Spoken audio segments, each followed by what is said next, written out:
নমস্কাৰ বন্ধুসকল, মেট্ৰিক আৰু হাই ছেকেণ্ডাৰী পৰীক্ষা এসময়ত এই পৰীক্ষাকেইটা পাছ কৰাটো বহুত ডাঙৰ কথা আছিলে। কিন্তু আজিৰ দিনত আমাৰ শিক্ষা ব্যৱস্থাটোৱে আমাক মানসিক যন্ত্ৰণাত ভুগায় বা আমাক মেণ্টেল স্লেভ বনায়। ইয়াৰ প্ৰুফ হ'ল আমাৰ এই ফাইনেল এক্সামবোৰ। ষ্টুডেণ্টৰ পৰা আদি কৰি টিচাৰলৈকে সকলোবোৰে এই এক্সামৰ পৰা ফ্ৰাষ্ট্ৰেটেড। কিয়? এনেকুৱা কি আছে আমাৰ শিক্ষা ব্যৱস্থাত যিটো আমি চেঞ্জ কৰাৰ প্ৰয়োজন? এনেকুৱা কি কৰিলে এক্সামৰ প্ৰেছাৰ আমাৰ মাথাত নাহে? কিয় পৰীক্ষা বস্তুটোৱে যুৱ প্ৰজন্মক বিফলতাৰ পথত লৈ গৈ আছে? আহক আজি আমি ইয়াৰ বিষয়ে অকণমান কথা পাতো। চাওক, যিকোনো এটা এক্সামৰ কেইদিনমান পিছত ষ্টুডেণ্টবোৰে চব পাহৰি যায়। এক্সাম দিবলৈ কি পঢ়িছিলে নাই পঢ়া সেইবোৰ চব পাহৰি যায়। কাৰণ ষ্টুডেণ্টজনৰ ফুল ফ'কাছ আছিলে সেই এক্সামটো পাছ কৰা, অনলি সেই এক্সামটো পাছ কৰা। কিতাপত কি লিখা আছে সেয়া পঢ়ি কিবা এটা শিকিব বুলি ষ্টুডেণ্টজনে পঢ়া নাছিলে। ষ্টুডেণ্টজনে মাত্ৰ পঢ়িছিলে যেন তেন সেই এক্সামটো পাছ কৰিবলৈ। আৰু সেইকাৰণে এক্সামৰ কেইদিনমান পিছত ষ্টুডেণ্টবোৰে চব পাহৰি যায়। এক্সামৰ মাৰ্কছবোৰত ল'ৰা ছোৱালীবোৰে ইমান ইম্পৰ্টেঞ্চ দিয়ে যে এক্সামত ভাল নাম্বাৰ আনিবলৈ তেওঁলোকে চিটিং কৰে। পৃথিৱীত 64% ষ্টুডেণ্টে একচেপ্ট কৰিছে যে তেওঁলোকে কেতিয়াবা নহয় কেতিয়াবা এক্সামত চিটিং কৰিছে।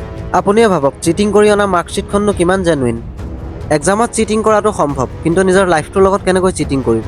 যিবোৰ ষ্টুডেণ্টে চিটিং কৰি পাছ কৰে তেওঁলোকে কোনোবা এটা পইণ্টত আহি নিজৰ জীৱনত ফেইল কৰি যায়। কাৰণ তেওঁলোকৰ ফ'কাছ চাৰ্টিফিকেটত থাকে, চাৰ্টিফিকেটৰ পিছত লুকাই থকা নলেজত নহয়। পিছে ইয়াত ষ্টুডেণ্টবোৰৰ গাত একো দুখ নাই। ষ্টুডেণ্টবোৰৰ এনে অৱস্থাৰ কাৰণ কি বাৰু? ইয়াৰ কাৰণ হ'ল আমাৰ শিক্ষা ব্যৱস্থা।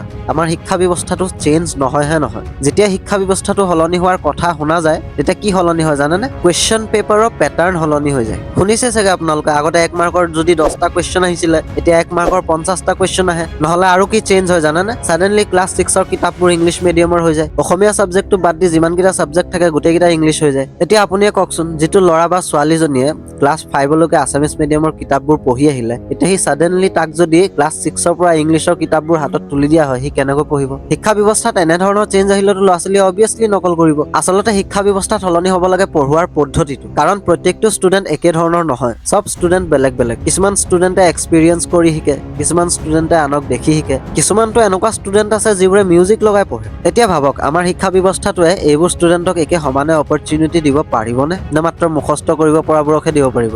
আমাৰ শিক্ষা ব্যৱস্থাটোৱে ঘোঁৰা, কাছ, বাঘ, চৰাই চবকে এটা ৰেচতে দৌৰিবলৈ দি দিলে, আৰু এতিয়া সিহঁতে এক্সপেক্ট কৰি আছে যে কাছতো জিকি যাব। শিক্ষা ব্যৱস্থাটো কেনেধৰণৰ হ'ব লাগে সেয়া মই ক'বলৈ নাযাওঁ, কিন্তু আমাৰ শিক্ষা ব্যৱস্থাত প্ৰেক্টিকেল নলেজৰ বহুত অভাৱ আছে। ভিডিঅ'টো মই বেছি দীঘল নকৰোঁ বন্ধুসকল, ইয়াৰ পাৰ্টটো মই বহুত সোনকালে আপোনালোকৰ মাজলৈ লৈ আহিম। গতিকে চেনেলটো ছাবস্ক্ৰাইব কৰি ল'ব। Good bye.